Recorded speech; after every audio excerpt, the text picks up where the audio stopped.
Hello student. अब हम देखेंगे कंप्लीट केमिस्ट्री का सॉल्यूशन पेपर जो कि अंबिका स्कूल के अंदर प्री बोर्ड के रूप में लिया गया है।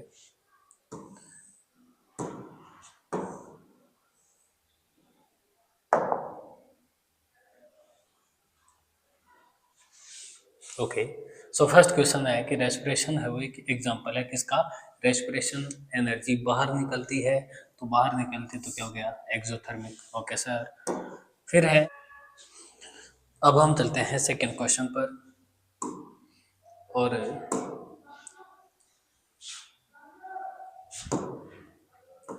सेकेंड क्वेश्चन है कि एक एक्सपेरिमेंट के अनुसार हम डिटरमिनिंग करेंगे वाटर का परसेंटेज जो कि एब्जॉर्ब किया गया है राइजेंस के द्वारा। और राइजेंस क्या होती है सर? ये तो किसमिस होती है। ओके सर, तो किसमिस को हमने क्या करा है, एक्यूरेट परसेंटेज इनका निकालना है। कब? जब हम इनको क्या करते हैं, जब इनको हम डिप्ड रखते हैं वाटर के अंदर, यानी कि इनको वाटर के अंदर डुबाते हैं 1 घंटे के लिए, और अब इनका फाइनल वेट करते हैं। यानी कि आप ऐसे समझिए कि हमने किशमिश को पानी के अंदर भिगो दिया है और इनका फाइनल वेट काउंट कर लिया है। ओके सर, आगे क्या है, एक्यूरेसी। एक्यूरेट रिजल्ट के लिए, एक्यूरेसी ऑफ रिजल्ट, यानी कि जो वाटर इन्होंने एब्जॉर्व करा है उसके एक्यूरेट परसेंटेज के लिए एक्स्ट्रा वाटर है ना, जो कि इनके सरफेस के ऊपर है, किन के ऊपर, यानी कि वाटर सोक्ड, यानी वाटर को एब्जॉर्व करे हुए राइजेन के ऊपर जो एक्स्ट्रा वाटर रह गया उसको हटाने के लिए, रिमूव करने के लिए। तो फिर से सुनिए, हमने क्या लिया है, किशमिश, उनको पानी में 1 घंटे के लिए भिगो दिया है, और भिगोने के बाद में कुछ हमने उनको बाहर निकाल लिया है, लेकिन अभी भी कुछ पानी है वो इनके सरफेस के ऊपर है, वो चिपका हुआ है। उसको हमें क्या करना है, अलग कर लेना है। सो अलग करने के लिए क्या उसको घिसेंगे, क्या कॉटन क्लॉथ से, क्या उसको हॉट एयर ब्लोअर के द्वारा क्या करेंगे, किशमिश के ऊपर हॉट एयर ब्लोअर चलाएंगे, या ड्राई कॉटन वूल करेंगे, या फिर फिल्टर पेपर का यूज करेंगे। तो फिल्टर पेपर यहाँ पर सबसे अच्छा मेथड है। फिल्टर पेपर के द्वारा आप ऐसे करिए कि छलनी ले लो और इसके ऊपर है, और जैसे ही है ना, जो एक्स्ट्रा वाटर है वो इनके द्वारा क्या हो जाएगा, नीचे गिर जाएगा। तो ये सबसे इजी मेथड है। अगला क्वेश्चन है, अगले क्वेश्चन पर गौर करते हैं। और ये क्या है, how many M N atoms are found in the following compound. इस कंपाउंड के अंदर, इस कंपाउंड के अंदर कितने एमएन के एटम हैं? तो यहाँ से तो मेरे को ना दो ही दिख रहे हैं एमएन के, एक ही दिख रहा है वैसे तो, लेकिन इसके आगे क्या लगा हुआ है, 2। तो एमएन के कितने हो गए, एमएन के हो गए, बोले सर एमएन 2। ओके, अगर ऑक्सीजन के पूछ ले तो ऑक्सीजन के दिख तो रहे हैं 4, लेकिन जो आगे वाला है वो सबका होता है, तो आगे वाले से मल्टीप्लाई हो जाता। तो 4 multiply 2 is equal to 8। 4 multiply 2 is equal to 8। तो अगर ऑक्सीजन के कंपाउंड देखें, ऑक्सीजन के अंदर हम टोटल एटम देखिए तो कितना हो जाएगा, ऑक्सीजन के अंदर टोटल एलिमेंट, सॉरी, ऑक्सीजन के अंदर टोटल एटम कितने हैं, 8। ओके सर, अगले क्वेश्चन पर गौर करते हैं। और ये क्वेश्चन है कि अगर आयरन है वो क्या हो जाता है, रस्टेड हो जाता है। आयरन क्या हो गया, रस्टेड हो गया, मतलब लोहे पर जंग लग गई है। तो लोहे पर जंग क्यों लगती है, क्या हो जाए जंग? तो आप रस्टिंग होने के लिए दो प्रोसेस याद रखिए कि अगर रस्टिंग होगा तो एयर होनी चाहिए, रस्टिंग तभी होगा जब एयर होनी चाहिए। और दूसरी कंडीशन है कि रस्टिंग तभी होगा जब वाटर या फिर ह्यूमिडिटी होनी चाहिए। अगर ये दोनों के दोनों कंडीशन अगर एक साथ हो रही है तो रस्टिंग हो जाएगी, वरना नहीं होगी। कैसे? तो आप ना एक क्या ले लेते हैं, ग्लास ले लेते हैं, और इसके अंदर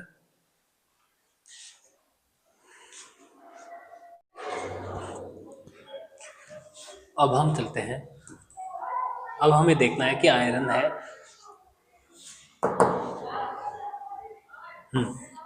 सो आवर नेक्स्ट क्वेश्चन इज कि iron gets rusted due to the formation of, iron है वो रस्टेड क्यों हो जाता है, आयरन की रस्टेशन की रस्टेड हो जाता है तो क्या क्या फॉर्मेशन होती है। तो आप ध्यान दीजिए कि जब भी आयरन रस्टिंग होता है ना, तो हम इसे एक एक्टिविटी के द्वारा समझ लेते हैं।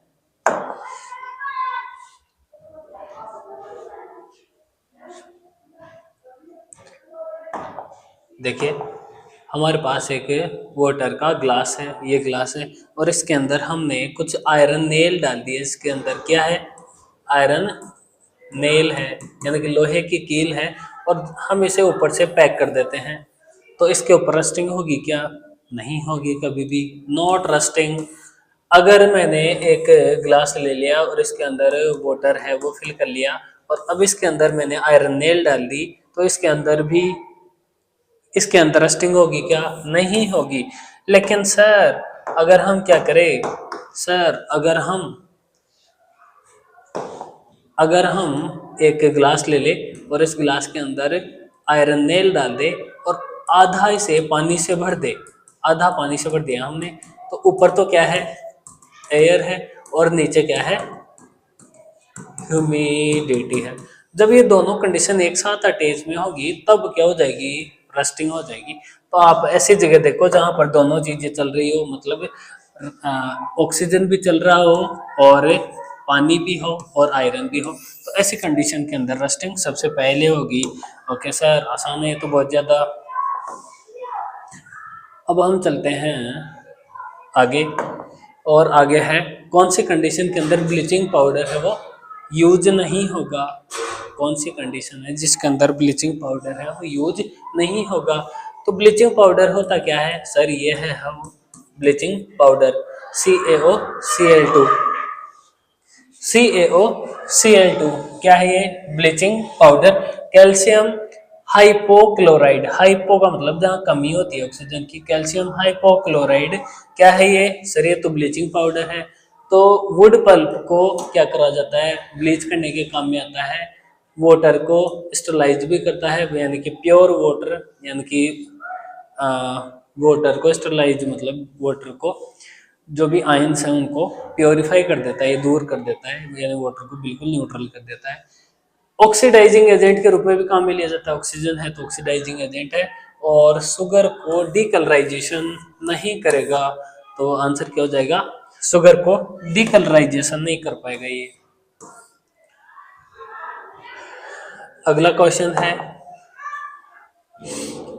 टूथ इनेमल है वो किसका मिलकर बना होता है, इनेमल जो कि एनिमल्स का सबसे हार्डेस्ट पार्ट होता है इनेमल, कैल्शियम फॉस्फेट का बना होता है वो, CaP, कैल्शियम फॉस्फेट का बना होता है, कैल्शियम फॉस्फेट राइट आंसर।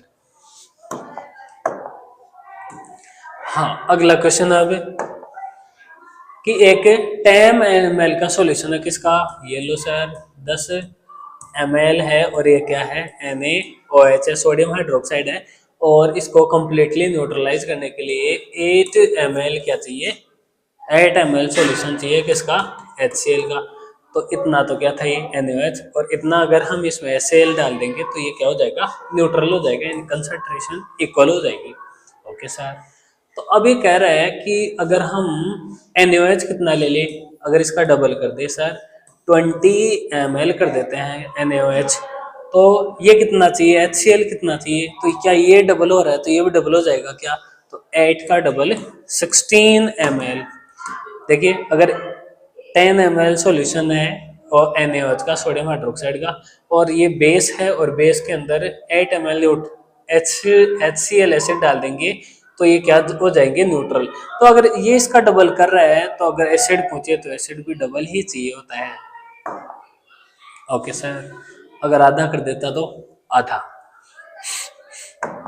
अब हम चलते हैं इस दुनिया में आगे, और ये कह रहा है कि जब हाइड्रोजन क्लोराइड, कौन सी गैस है ये रही सर, जब HCl है वो प्रिपेयर करी जाती है ह्यूमिडिटी, जब ये नमी वाले दिन तैयार करी जाती है, ये लो सर क्या है, वो एटमॉस्फेयर के अंदर क्या है, ह्यूमिडिटी, और हमने HCl एसिड है वो प्रिपेयर कर ली है, तो इसे किसके अंदर से पास आउट करा जाता है, एक गार्ड ट्यूब के अंदर से पास आउट करना पड़ता है। दोबारा सुनिए, जब HCl एसिड को नमी वाले दिन तैयार करा जाता है। तो इसे गार्ड ट्यूब के अंदर, guard tube containing calcium chloride के अंदर से है ना क्या करा जाता है, इसको पास आउट करा जाता है। और इसका रोल क्या है, यानी कैल्शियम क्लोराइड का रोल क्या है गार्ड ट्यूब के अंदर, ऐसा क्यों करा जाता है कि इसको गार्ड ट्यूब के अंदर से फ्लो करवाया जाता है। तो देखते हैं, फर्स्ट आंसर है एब्जॉर्ब द इवोल्ड गैस। जो गैस बाहर जा रही है उसको एब्जॉर्ब करने के लिए, अगर गैस बाहर जा रही है उसको एब्जॉर्ब कर लेंगे तो हमारे पास तो गैस बचेगी ही नहीं। No. Moisten the gas, moisten the gas, gas को मॉइजन करने के लिए नहीं। Absorb the moisture from the gas, अरे हाँ ये ठीक है कि जो गैस के अंदर मॉइस्चर पार्टिकल है उसको एब्जॉर्ब करने में, और क्लोरीन आयन को नहीं करता ये। चलते हैं आगे, प्लास्टर ऑफ पेरिस की हार्डनेस। तो प्लास्टर ऑफ पेरिस की हार्डनेस, गिविंग ऑफ CO2 कोई रोल नहीं है। चेंजिंग ऑफ, तो ये तो इनकम्प्लीट है। कंबाइनिंग विथ वाटर, हाँ वाटर जहां पर आ गया ना वही क्या होता है इसका आंसर आ जाता है, और गिविंग आउट नहीं। देखो प्लास्टर ऑफ पेरिस की सबको याद है क्या, प्लास्टर ऑफ पेरिस का क्या होता है फॉर्मूला सर, CaSO4, सी यून मत कर देना, क्या आएगा ये CaSO4 plus half H2O, CaSO4 plus half H2O, क्या हो गया ये प्लास्टर ऑफ पेरिस हो गया ये। सर याद कैसे करें, तो आप ऐसे समझिए कि जब कभी हमारी है ना बोन है वो ब्रेक हो जाती है, हड्डी टूट जाती है, तो टूट कर है ना दो पार्ट के अंदर डिवाइड हो जाएगी, आधी इधर आधी इधर। तो टूट कर हड्डी आधी हो गई है ना, तो पानी कितना डाल दिया, आधा। और अगर हड्डी के अंदर क्या पाया जाता है, कैल्शियम पाया जाता है, तो कैल्शियम हो गया ये। तो ये हमने कुछ है ना हिंट देखी है थोड़ी सी, कि जब कैल्शियम सल्फेट क्या हो जाएगा, इसका फॉर्मूला हो जाएगा कैल्शियम सल्फेट हेमीहाइड्रेट, फॉर्मूला होता है इसका कैल्शियम सल्फेट हेमीहाइड्रेट। हेमी को सेमी भी बोल देते हैं, सेमी मतलब आधा, कैल्शियम सल्फेट हेमीहाइड्रेट। अब अगर मैं इसके अंदर 1.5 अमाउंट के अंदर वाटर मिला दूंगा तो क्या हो जाएगा ये कैल्शियम सल्फेट डॉट 2H2O, और यही क्या हो गया, यही क्या हो गया इसके अंदर जिप्सम हो गया ये। ओके सर, बहुत आसान है सर।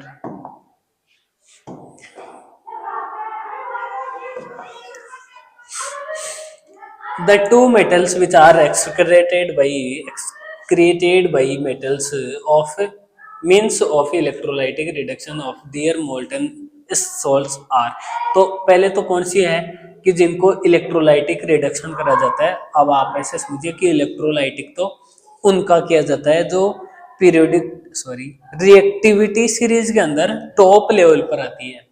रिएक्टिविटी सीरीज पर टॉप लेवल पर कौन कौन सी आती है, ये आती है सर, ये वाली आती है।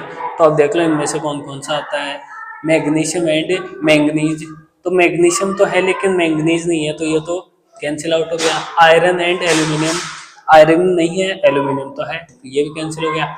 जिंक एंड मैग्नीशियम, तो जिंक एंड मैग्नीशियम भी नहीं है। मैग्नीशियम एंड एल्यूमिनियम, तो ये राइट आंसर हो जाएगा, डी आंसर राइट हो जाएगा। अब हम चलते हैं इस दुनिया में आगे, और है क्वेश्चन है कि मेलाकाइट है वो किसका और होता है, तो आपने याद रख लेना कि ये कॉपर का और होता है। तो मरकरी का भी और होता है क्या, हाँ सर, कौन सा होता है, सीने बार होता है, और ये क्या है HgS मर्क्यूरस सल्फाइड। अब हम चलते हैं इस दुनिया में आगे, और आगे क्या दे रखा है कि sir lustre of metals, metal का लश्चर होना मतलब उनके अंदर क्या आ जाना, शाइनिंग आ जाना। तो shining it's high density, density का कोई रोल नहीं होता। आप समझिए कि सारे सारे सॉलिड ही डेंसिटी है वो है ही होती है, इसका मतलब सारे सारे चमकेंगे क्या, नहीं चमकते। तो ये तो क्या हो गया रॉन्ग। और हाई पॉलिश्ड नहीं, ये कोई जरूरी नहीं कि पॉलिश हो तभी मेटल चमके, वैसे भी लश्चर होती है। केमिकल इनर्टलेस, तो इनर्टलेस मतलब अंदर अंदर की सतह, तो ऐसा तो है नहीं कि अंदर की सतह ही चमकेगी, बाहर की भी चमकती है, ये भी रॉन्ग हो गया। और present of free electron, yes ये क्या हो गया, फ्री इलेक्ट्रॉन की वजह से क्या होती है मेटल है वो शाइनिंग मेथड रखती है।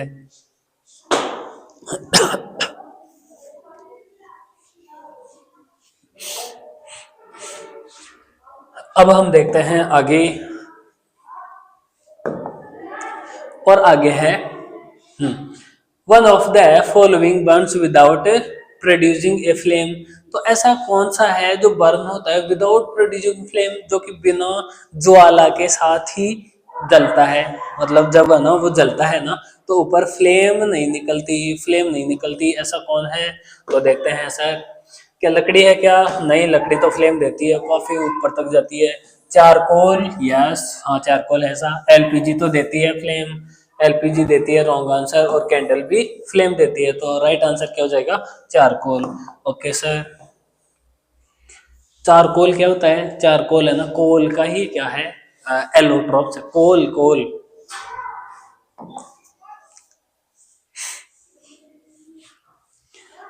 और one of the following is not an allotrope of carbon. इनमें से कौन सा कार्बन का एलोट्रोप नहीं है? तो कार्बन का एलोट्रोप डायमंड भी है, ग्रेफाइट भी है, क्यूमीन नहीं है, और बकीमेंस्टर फुलरिन भी है। ओके सर,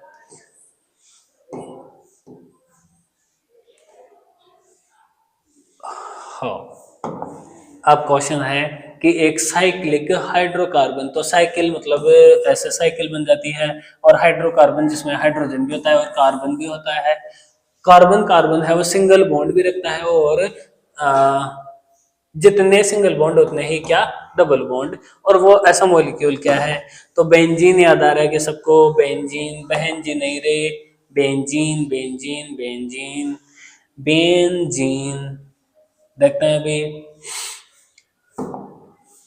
बोले सर किसकी बात करी जा रही है? बेंजीन की। क्या होती है बेंजीन? Sir C6H6। तो पहले आपने 6 कार्बन लिख देने हैं, ये लो सर 6 कार्बन लिख दिए। हम्म,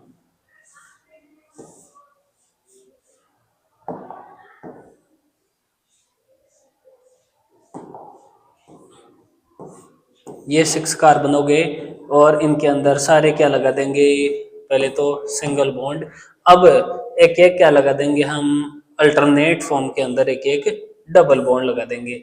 और अब देखो वैलेंसी, इसको कैसे, वैलेंसी को कैसे पूरी करें? तो यहाँ पर एक कार्बन है वो 3 वैलेंसी तो ले लिया, एक वैलेंसी बची है वो हाइड्रोजन की दे देंगे हम। ये हाइड्रोजन, ये हाइड्रोजन, ये हाइड्रोजन, और यहाँ पर भी हाइड्रोजन, और यहाँ पर भी हाइड्रोजन। तो फॉर्मूला क्या हो गया? C6H6। क्या हो गया ये? साइक्लो, साइक्लो और हेक्सेन, साइक्लो हेक्सीन, क्योंकि डबल बॉन्ड आ रहा है तो क्या नाम हो जाएगा इसका? Cyclo hexene. और इस साइक्लोहेक्सीन को ही क्या कहते हैं? बेंजीन। बहन जी नहीं बोलते, बेंजीन बोलते हैं। बहन जी, बहन जी, बहन जी। अब हम चलते हैं इस दुनिया में आगे।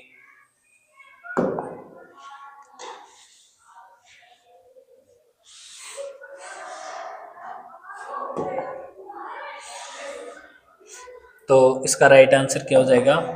बेंजीन का C6H12, C6H6। Okay sir,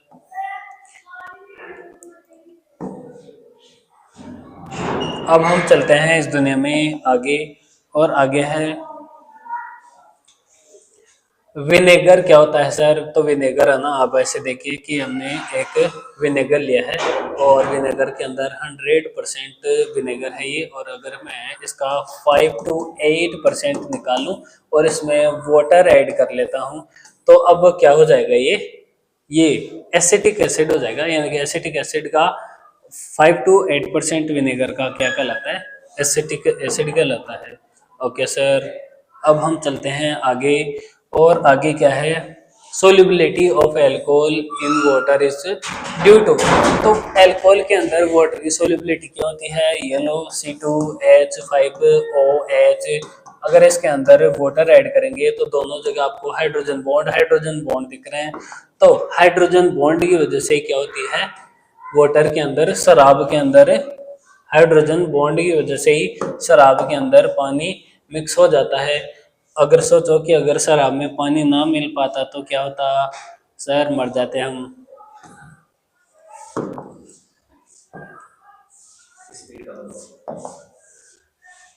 okay, अब चलते हैं हम केमिस्ट्री की दुनिया में आगे।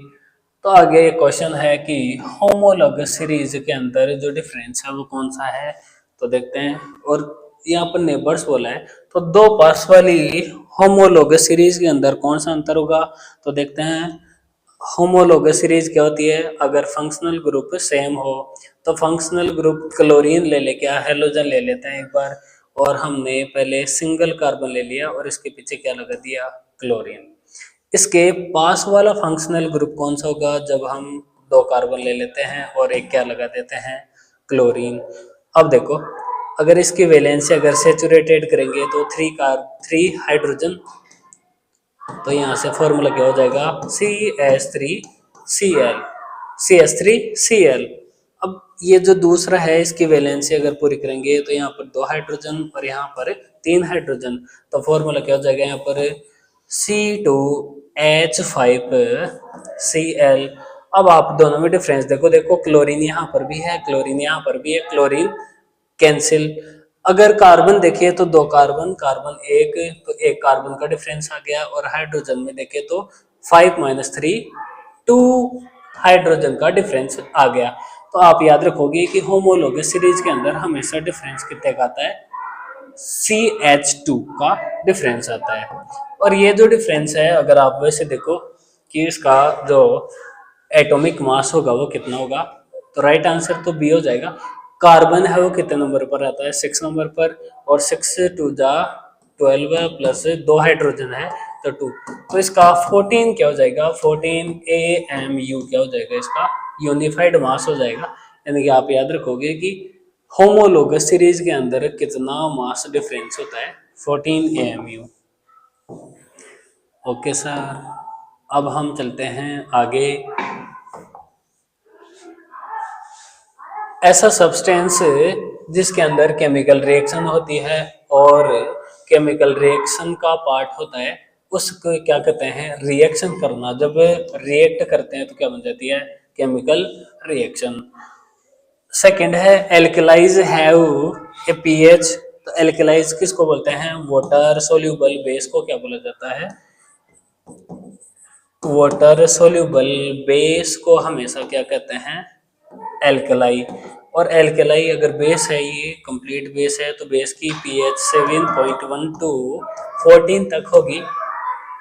बेस की पीएच कितनी होती है, बोले सर 7.1 से लेकर 14 तक होती है। तो आप यहाँ पर क्या लगा दोगे, अबोव लगा दोगे सर, इनसे ज्यादा होती है हमेशा, हायर और अबोव एक ही बात है। Okay,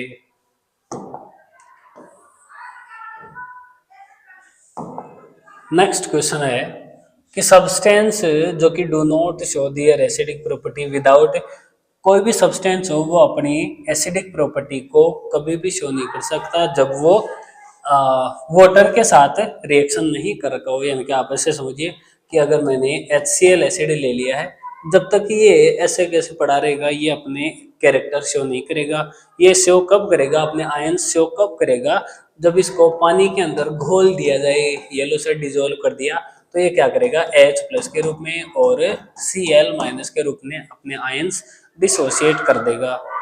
okay sir, so what is the right answer, क्या होगा, वाटर। जब तक इनको वाटर के अंदर डिजोल्व ना करे, ये आयंस डिसोशिएट नहीं होंगे। अब है गैल्वेनाइजेशन, और गैल्वेनाइजेशन क्या होता है सर, हमने प्रिवेंशन ऑफ रस्टिंग के अंदर पढ़ा था कि लोहे को जंग से बचाने के लिए पेंट कर दो, गैल्वेनाइज्ड कर दो, ग्रीसिंग कर दो उसके ऊपर, ठीक है। तो गैल्वेनाइजेशन के अंदर हमने क्या देखा था कि जिंक का उसके ऊपर कवरिंग कर दो, जिंक का लेप कर दो। तो गैल्वेनाइजेशन नाम से ही आपको क्या पता लग जाना चाहिए कि हमें Zn का जिंक का लेप कर देना चाहिए।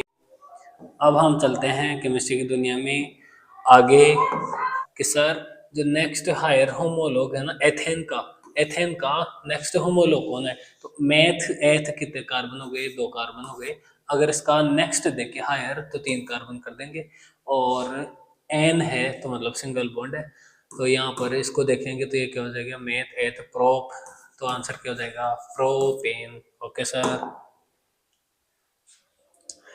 एसिटिलीन का नाम क्या होगा, तो एसिटिलीन का आईयूपीएसी नाम क्या होगा, तो एसिटिलीन के अंदर कितने कार्बन हैं सर, 2 कार्बन है, और ईन आ रहा है लास्ट में, ईन का मतलब यहाँ पर क्या हो जाएगा, डबल बॉन्ड।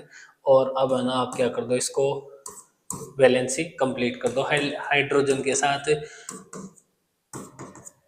एसिटिलीन यानी कि एसिटिलीन के अंदर 2 कार्बन आएंगे, तो क्या हो गया, इसका नाम क्या हो गया, मेथ एथ और डबल बॉन्ड है तो इन, और एथीन है ना नाम हो जाएगा। अब है वेरी शॉर्ट टाइप आंसर, और वेरी शॉर्ट टाइप आंसर के अंदर फर्स्ट वाला क्वेश्चन क्या है कि the translate of following statement chemical equation, तो केमिकल रिएक्शन से क्या बनानी है, केमिकल इक्वेशन बनानी है, बैलेंस करना है, और इसे बैलेंस, तो कार्बन है वो क्या कर देता है, डाई कार्बन डाई सल्फाइड, तो कार्बन और कार्बन फिर डाई सल्फाइड यानी कि इसके साथ क्या है, 2 सल्फाइड है। Okay sir. बॉन्ड्स यानी हमेशा जलेगा तो किसकी प्रेजेंस के अंदर, ऑक्सीजन के साथ एयर, और क्या देता है ये सर, ये कार्बन डाइऑक्साइड देता है, ये लो कार्बन डाइऑक्साइड और सल्फर डाइऑक्साइड, तो SO2। सल कार्बन और डाई सल्फाइड यानी कार्बन है वो सल्फर से कैसे जुड़ा है, तो आप देखो कि कार्बन है वो कितने नंबर पर आता है, कार्बन है वो 6 नंबर पर आता है, तो इसका इलेक्ट्रॉनिक कॉन्फ़िगरेशन 2 और 4 हो गया। Okay sir. तो लास्ट वाले ये जो है ना के एल सेल वाले यानी आउटर मोस्ट सेल वाले जो इलेक्ट्रॉन है वही हमारे लिए काम के हैं, और बाकी इलेक्ट्रॉन काम के नहीं है। तो इसके आउटर मोस्ट सेल के अंदर कितने इलेक्ट्रॉन पड़े हैं, 4। ओके। जुड़ेगा किससे, सल्फर से, सल्फर 16 नंबर पर आती है, और 16 का इलेक्ट्रॉनिक कॉन्फ़िगरेशन होगा 2 8, तो और 6, 286 क्या हो गया, 6 है वो इसके आउटर मोस्ट सेल के अंदर इलेक्ट्रॉन है। तो इसको 6 को कैसे लिखेंगे, आप देखो यही तरीका यूज करना आपने, 1 2 3 4 5 6। इसका मतलब ये वाले तो लोन पेयर है, ये तो कोई रिएक्शन में भाग नहीं लेंगे, लेकिन यहाँ पर क्या है, 2 इलेक्ट्रॉन पड़े हैं, ये क्या है, सिंगल इलेक्ट्रॉन है, और ये वाले केमिकल बॉन्डिंग बना सकते हैं, तो इन दोनों के साथ है ना एक सल्फर जुड़ जाएगा, और 2 और बच गए, मतलब एक सल्फर इधर और आकर जुड़ सकता है, और इस प्रकार एक स्टेबल प्रोडक्ट बन जाता है जिसका नाम है carbon disulphide, carbon disulphide. Okay sir. Bond कौन सा हो गया सर, ये तो कोवेलेंट बॉन्ड हो गया। ठीक है sir.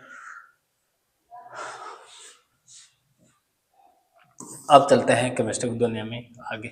What type of chemical reaction are represent by the following equation, तो इसके अंदर कौन सी इक्वेशन है वो दे रखी है, किस प्रकार की दे रखी है, तो आप देखो कि यहाँ पर A2O3 है, और ये से 2B और B2O3 और 2A, तो A पहले ऑक्सीजन के साथ था, अब A है ना ऑक्सीजन के साथ हट गया, और ये B है ना, ये B ऑक्सीजन से जुड़ गया, इसका मतलब B है ना, वो B क्या था, पावरफुल था, इसलिए इसने इस ए को यहाँ से हटा दिया, और हटा दिया तो डिस्प्लेस्ड कर दिया था, क्या डिस्प्लेस्ड कर दिया, क्या ये ए है वो पहले ऑक्सीजन के साथ बैठा था, लेकिन बी है वो अकेला था, और अब इसने आगे देखो बी है इस ए की जगह आ गया, तो जो सब्सटीट्यूट करते हैं उनको डिस्प्लेसमेंट रिएक्शन, डिस्प्लेस्ड कर दिया, तो डिस्प्लेसमेंट रिएक्शन है।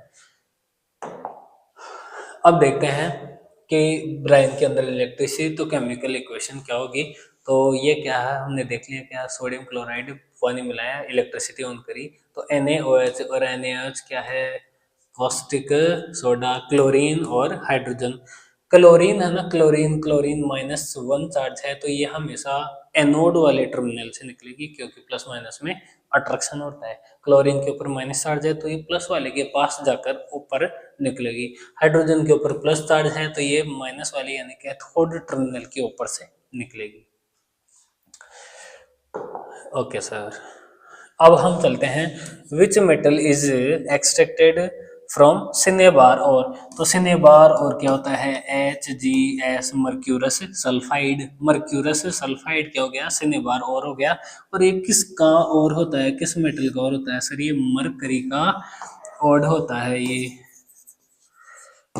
मर्क्यूरी का और होता है ये, तो क्या आ गया यहाँ पर mercury. Cine bar.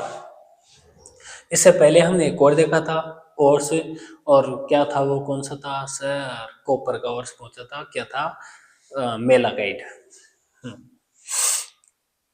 Name another metal oxide which behaves like aluminium oxide. Amphoteric, okay. Amphoteric oxide पढ़ेंगे अब। एम्फोटेरिक ऑक्साइड कौन से होते हैं, जो कि एम्फोटेरिक ऑक्साइड वो होते हैं जो कि एसिड से मिले तो भी वही प्रॉपर्टी दिखाए जो कि बेस से मिलने पर दिखा रहा है, क्या कहते हैं उनको, एम्फोटेरिक ऑक्साइड। तो अब हम बात करेंगे एम्फोटेरिक ऑक्साइड, और ये एम्फोटेरिक ऑक्साइड का ना मैं ट्रिक बता रहा हूँ आपको, और वो ट्रिक क्या है, बेसन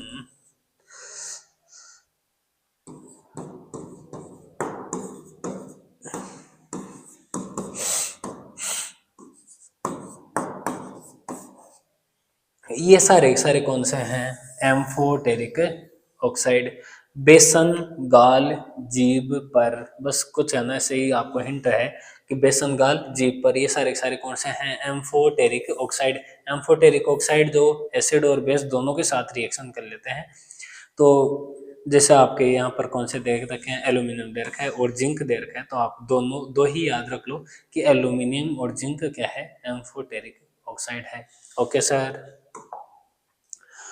अब हम चलते हैं इस दुनिया में आगे। तो देखो एल्यूमिनियम है ना, ऑक्सीजन के साथ रिएक्ट करा था तो क्या बना था, वो एल्यूमिनियम ऑक्साइड। कैसे, एल्यूमिनियम के ऊपर +3 चार्ज होता है। Okay sir. जब ये ऑक्सीजन के साथ रिएक्ट करा तो ऑक्सीजन के ऊपर -2 चार्ज होता है। तो इसकी पगड़ी इसके कदमों में, इसके पगड़ी इसके कदमों में, तो यहाँ से बनेगा क्या सर, देखो इसका +3 इसके पास आ जाएगा, इसका 2 इसके पास आ जाएगा, प्लस माइनस नहीं लिखना होता है, तो पहले एल्यूमिनियम लिखा मैंने, और ये वाला जो चार्ज था ना 2, ये इसके पैरों में आ गया। Okay sir. अब लिखते हैं एल्यूमिनियम के बाद में ऑक्सीजन लिखेंगे, और ऑक्सीजन के ऊपर ये वाला जो 3 है ना, इसका इसकी जो पगड़ी है वो इसके पैरों में आएगी, तो Al2O3, Al2O3 क्या बन गया, ये क्या बन गया, एल्यूमिनियम ऑक्साइड। Okay sir. तो आप याद रखोगे बेसन गालजी पर, और आपके दो ही एम्फोटेरिक ऑक्साइड दे रखे हैं, एक तो एल्यूमिनियम और एक zinc. Complete the balance of following equation, इनको कंप्लीट करिए। तो जब ये क्या है, मीथेन है सर, ये तो क्या है, ये मीथेन, और इसको नेचुरल गैस भी कहा जाता है कि इसको, हाँ सर, इसको नेचुरल गैस भी कहा जाता है। और ये जब किसके साथ जुड़ जाती है सर, जब ये कार्बन ऑक्सीजन के साथ जुड़ जाता है तो हमेशा क्या बना देता है, कार्बन डाइऑक्साइड। और यहाँ से हाइड्रोजन और ऑक्सीजन मिलकर क्या बना देगी, H2O। तो देखो तभी तो कहते हैं कि कोल का जो वंश है वो सबसे कम से कम करना चाहिए, क्योंकि कार्बन है वो ऑक्सीजन के साथ जुड़कर क्या बना देता है, कार्बन डाइऑक्साइड। तो यहाँ पर CO2 H2O, और हाँ हीट और लाइट जरूर निकलेगी। क्या क्या निकलेगी, हीट प्लस लाइट। तो हमें क्या क्या पूछा था, कंप्लीट द बैलेंस। ओके। अब है अगला CH4 प्लस Cl। तो आप यहाँ से ध्यान दीजिए कि यहाँ पर सबसे पहले बेसिक से ले लेते हैं कि कार्बन है, 4 वैलेंस है इसके पास, और क्या किसके साथ सेचुरेटेड है, वो हाइड्रोजन के साथ। लेकिन अचानक से कौन आया, क्लोरीन आया, और एक क्लोरीन आकर इसके पास से बैठ गया और इस हाइड्रोजन को भगा दिया। और भगा दिया तो क्या हुआ, देखो आप कि यहाँ पर CH3Cl प्लस एक हाइड्रोजन ये निकला, एक यहाँ पर 2 क्लोरीन है तो एक क्लोरीन और निकल गई, HCl। ठीक है, तो यही है क्या, CH3Cl plus HCl। Okay.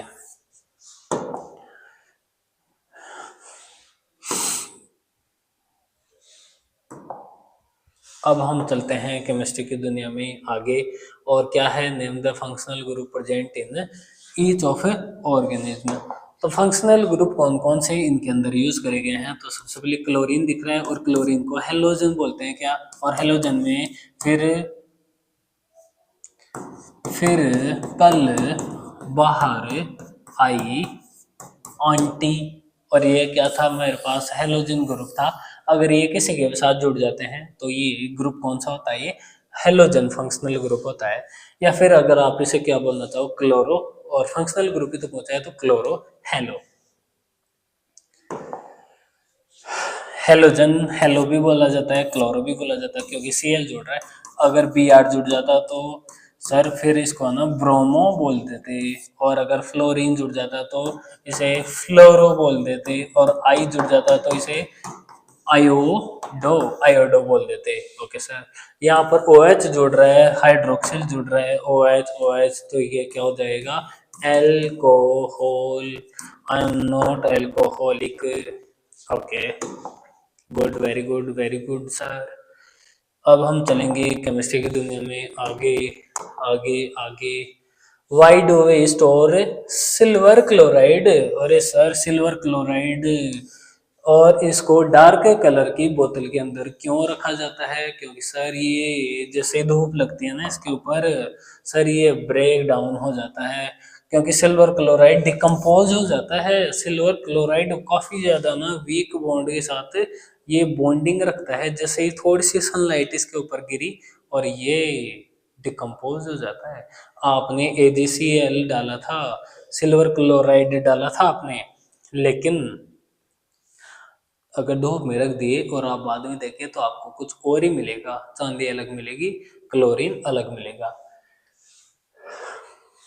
Sunlight की प्रेजेंस में क्या हो जाता है, डिकम्पोज हो जाते हैं, क्लोरीन गैस बाहर निकल जाती है। अब ये है AgCl, और जैसे ही सनलाइट आई इसके ऊपर ये Ag चांदी प्लस क्लोरीन गैस के अंदर डिसोसिएट हो गया, यानी कि क्या हो गया, इसका इसका डिकम्पोजिशन हो गया। अब हम चलते हैं केमिस्ट्री की दुनिया में आगे आगे।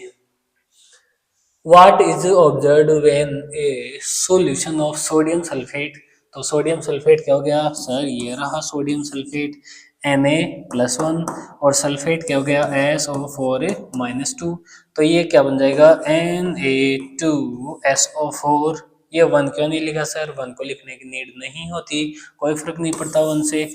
तो सोडियम सल्फेट है और इसके अंदर सॉल्यूशन ऑफ बेरियम क्लोराइड डालते हैं, ये रहा सर बेरियम, और बेरियम बेटा मांगे कारिस्कोटर बाप राजी, और बेटा मांगे ये 2 लाइन में आ रही है, तो बेरियम प्लस क्या है क्लोरीन, क्लोराइड है तो क्लोरीन -1, तो क्या हो जाएगा ये BaCl2 हो जाएगा, BaCl2। आई होप आपको समझ में आ रहा होगा। टेस्ट ट्यूब के अंदर ले लिया। टेस्ट ट्यूब क्या होता है सर, ऐसी है ना एक बीकर होती है, उसके अंदर ले लिया हमने, right A question for chemical reaction involved and name the type of reaction in case. तो देखो बहुत ज्यादा आसान है, आपको ये दो याद रखना, Na2SO4 प्लस BaCl2। अब करवाएंगे रिएक्शन Na2SO4 प्लस BaCl2, बहुत ज़्यादा आसान है। Na किसका है सर, Na प्लस का है, SO4 सर माइनस का है, Ba सर प्लस का, और क्लोरीन माइनस का। तो इस प्लस वाले को माइनस के साथ मिला दो, प्लस वाले को माइनस के साथ मिला दो, प्लस वाले को माइनस के साथ, तो क्या हो गया NaCl सोडियम क्लोराइड, और ये माइनस का बच गया उसको प्लस के साथ जोड़ दो, तो बेरियम का +2 और ये SO4 का भी +2, तो ये क्या बन जाएगा 2 से 2 कैंसिल, तो BaSO4 बेरियम सल्फेट, तो क्या बन गया sodium chloride plus barium sulphate. और ये क्या बैलेंस है क्या, तो बैलेंस देख लेते हैं क्या, बैलेंस पे करना था क्या,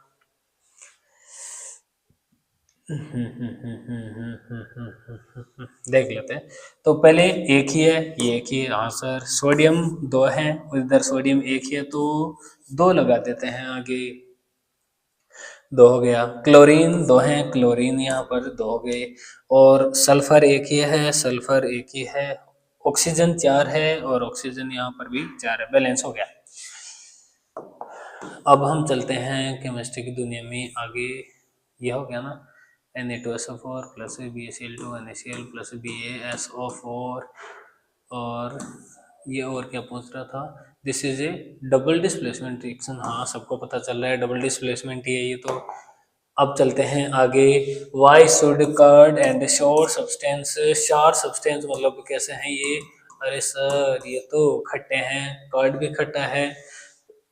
कहाँ पर इनको रखा जाता है? नॉट केप्ट इन ब्रास और कॉपर वेसल्स। इनको ब्रास के वेसल्स के अंदर नहीं रखा जाता और कॉपर के वेसल्स के अंदर नहीं रखा जाता है। तो क्या होगा सर इसका लॉजिक कि इनको ब्रास और कॉपर के वेसल्स के अंदर क्यों नहीं रखा जाता खट्टे पदार्थों को? क्योंकि ये क्या कंटेन कर लेते हैं सर? एसिड कंटेन कर लेते हैं, ये तो रिएक्ट कर लेते हैं। और जैसे इनको रखेंगे तो ये एसिड है ना, लिबरेट हाइड्रोजन गैस है ना, क्या करेगा? प्रोड्यूस करेगा और हार्मफुल प्रोडक्ट बना देंगे जो कि फूड को स्पॉइल कर देंगे, पॉइजनस कर देंगे। तो लॉजिक क्या है कि ये मेटल्स के साथ रिएक्ट करके एसिड बना देते हैं और वो एसिड क्या कर लेते हैं? फूड को स्पॉइल कर देते हैं, बेकार कर देते हैं। अब हम चलते हैं केमिस्ट्री की दुनिया में आगे। दो सॉल्यूशन है, ए और बी, और ए की पीएच है वो 6 है और बी की पीएच है वो 8 है। कौन सा है जो कि मोर हाइड्रोजन गैस की कंसंट्रेशन रखता है, हाइड्रोजन की कंसंट्रेशन? तो आप ध्यान दीजिए, यहाँ पर बिल्कुल आसान है। क्या है आसान? कि पीएच कहाँ से चलती है? 0 से लेकर 14 तक। और यहाँ पर 7 ए और बी, ए फॉर एसिड और बी फॉर बेस। ठीक है सर। जैसे ही हम 7 से 0 की तरफ चलेंगे तो H प्लस आयन की कंसंट्रेशन इंक्रीज होगी। Okay sir. जैसे ही हम इधर चलेंगे तो OH माइनस आयन की कंसंट्रेशन इंक्रीज होगी। इधर चलेंगे तो OH माइनस और इधर चलेंगे तो H प्लस। तो ये क्या कह रहा है हमें?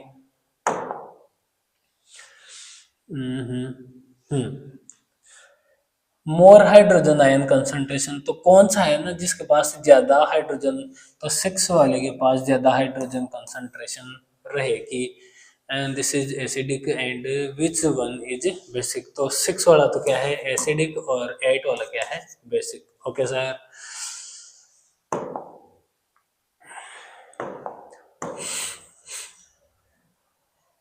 करता है एसिड टर्न कर देता है पीएच पेपर को, जो कि रेड है, रेड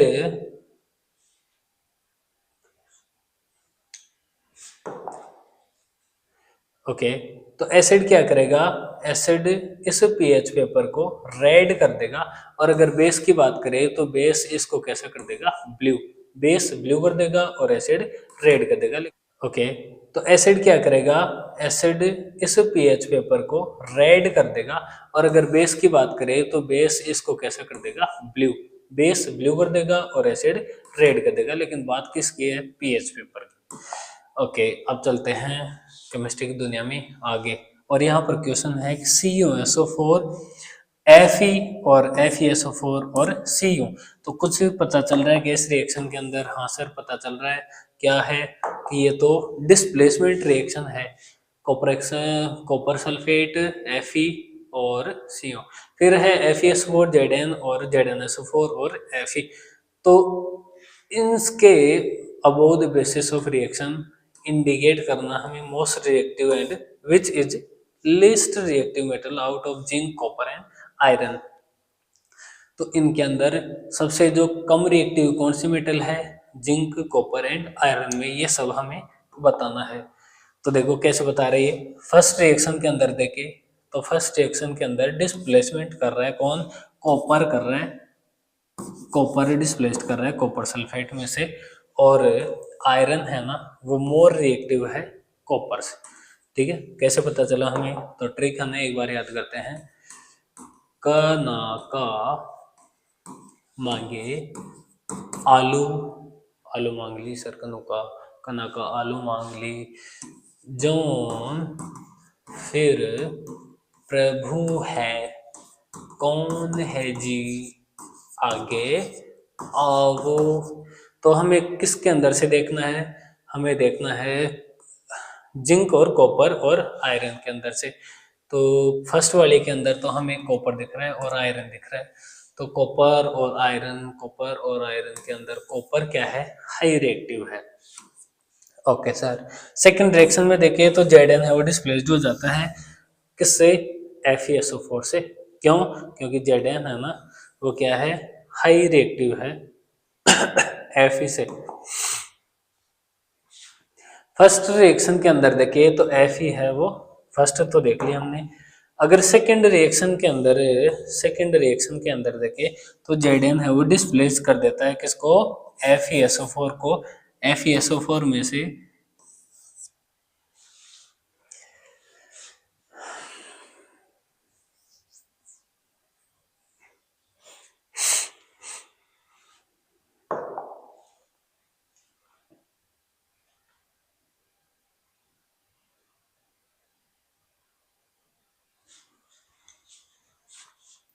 सेकेंड रिएक्शन के अंदर देखिए तो Zn है वो डिस्प्लेस कर देता है Fe को FeSO4 में से, क्योंकि Zn क्या है, पावरफुल है और Fe क्या है, कमजोर है, फीबल है।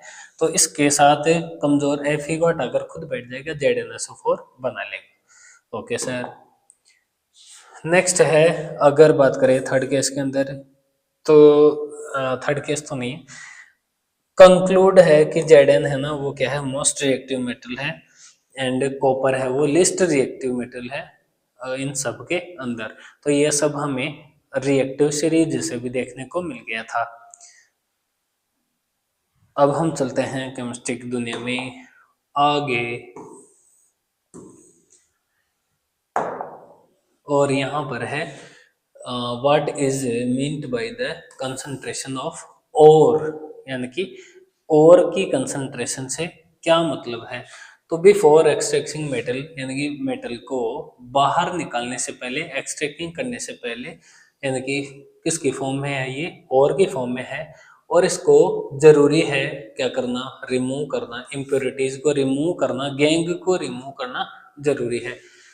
और ये जो रिमूविंग गैंग है ना वो कैसे करा जाता है, हम एक कंसंट्रेटेड क्या लेते हैं, कंटेनिंग करते हैं a much higher percentage of metal. देखो आप ऐसे समझो कि गैंग है हमारे पास, और गैंग क्या होती है कि एक एक और है, और के अंदर आप ऐसे समझिए कि लगभग 80% तो क्या है, मेटल है, और 20% क्या है, इम्प्योरिटीज है, और इस इम्प्योरिटीज का नाम क्या है, गैंग। तो हाई अमाउंट के अंदर क्या पड़ी है, इसके अंदर मेटल है, तो ये इसकी हायर कंसंट्रेशन को बता रहा है। अगर इसके अंदर 80% नहीं होती तो, या फिर ऐसे मानो कि इसका अपोजिट ही कर दूं मैं, क्या ना 80% तो क्या है, इसके अंदर इम्प्योरिटीज है, गैंग है, और 20% ही मेटल है, तो हम इसे कभी भी बाहर नहीं निकालते। ये हमारे लिए प्रॉफिटेबल है, कन्विंस्ड है, क्योंकि कंसंट्रेशन मेटल की हाई है, और ये सब हमने कंसंट्रेशन ऑफ ओर के अंदर बताना है।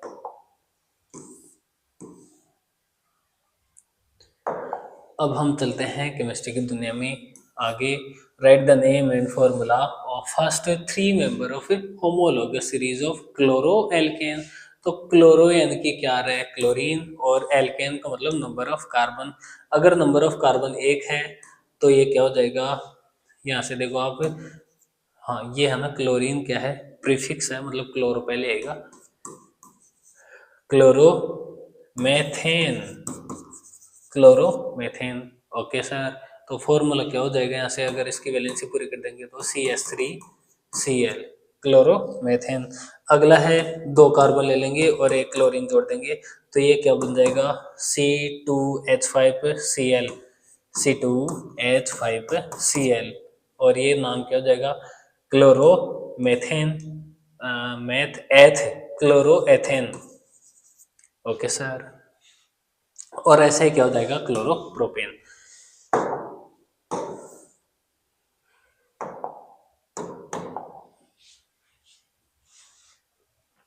अब अगला है होमोलोगस, हो गया। Define the homologous series. Homologous series बतानी है, नाम बताने हैं, स्ट्रक्चर फॉर्मूला बताने हैं ऑफ, हाँ इसका। तो ये क्या है, एक कार्बन है तो मेथ और ऑल, मेथेनॉल है ये। तो मेथेनॉल है, सबसे पहले क्या बताना है, नेम बताना है किसका, होमोलोगस सीरीज का। अच्छा। तो पहले एक ही कार्बन है, ये तो दे रखा है, हम एक और कार्बन ले लेते हैं तो होमोलोगस सीरीज हो जाएगी, यानी फंक्शनल ग्रुप सेम होने चाहिए किसके अंदर, होमोलोगस सीरीज के अंदर। अगर यहाँ पर ये OH ही ले रहा है तो हम भी क्या लेंगे, OH ही लेंगे। हाँ सर, लेकिन हमने नंबर ऑफ कार्बन चेंज कर दिए हैं, ये हाइड्रोजन, ये हाइड्रोजन, ये हाइड्रोजन, यहाँ पर 2 हाइड्रोजन और जुड़ जाएंगे। ओके सर, तो नाम क्या हो गया, मैथ एथ, एथ सारे सारे सिंगल बॉन्ड एथेन, और लास्ट में ओल, तो क्या लग जाएगा यहाँ पर ओल, और ये ई हट जाएगा क्योंकि दोनों के दोनों ना ये क्या हो गए, वोवल्स, वोवल्स कॉन्सोनेंट वोवल्स हो गए, तो ये ई हट जाएगा। ओके सर, और एथेनॉल बन जाएगा, ये नाम भी पूछ रहे क्या, एथिल एल्कोहल या एथेनॉल, एक ही बात है।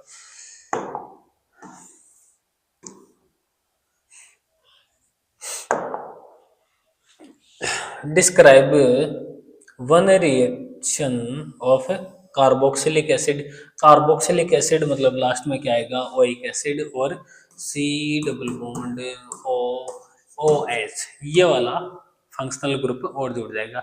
तो क्या करना है, डिस्क्राइब करना है एक रिएक्शन के साथ। तो रिएक्शन है ना एल्कोहल के साथ कर देते हैं, अरे वाह एस्टर बनाएंगे। तो एथेनोइक एसिड है हमारे पास, एथेनोइक एसिड, मैथ एथ अभी हमने बताया था एथेनोइक एसिड, अच्छा एथेनोइक एसिड नहीं बताया, वो एथेनॉल बनाया था। एथेनोइक एसिड है और वो अल्कोहल के साथ रिएक्शन करेगा किसके प्रेजेंस के अंदर, little of concentration sulphuric acid. Sir ये जरूरी है, और क्या बना देगा, एस्टर बना देगा। अब देखो कैसे बनाता है ये, एथेनोइक एसिड हो गया क्या, मैथ एथ एक ही कार्बन है तो एथेनोइक एसिड, लास्ट में क्या लोग जुड़ा हुआ है, C डबल बॉन्ड OH, हो गया क्या, double bond OH, ethanoic acid, oic acid आ गया ना, और C2H5OH एल्कोहल हो गए, तो एथिल एल्कोहल हो गई, तो या एथेनॉल भी बोलते हैं इसको। ये मोस्ट इंपोर्टेंट याद रखना आप, ये जो है ना ये अब किसके रूप में काम करेगा, ये ऑक्सीडाइजिंग एजेंट के रूप में काम करेगा, क्योंकि यहाँ पर काफी ज्यादा ऑक्सीजन है इसके पास, और ऑक्सीडाइजिंग एजेंट का वर्क क्या होता है, ऑक्सीडाइज करना। तो ये दोनों ऑक्सीजनों को मर्ज कर देता है, और ये क्या बन जाता है सर, ये तो एस्टर बन गया। जब हम सेपोनिफिकेशन पढ़ेंगे ना, साबुनीकरण, तो इनका काफी बड़ा रोल होता है। और लॉन्ग वाले अगले वीडियो में। ओके।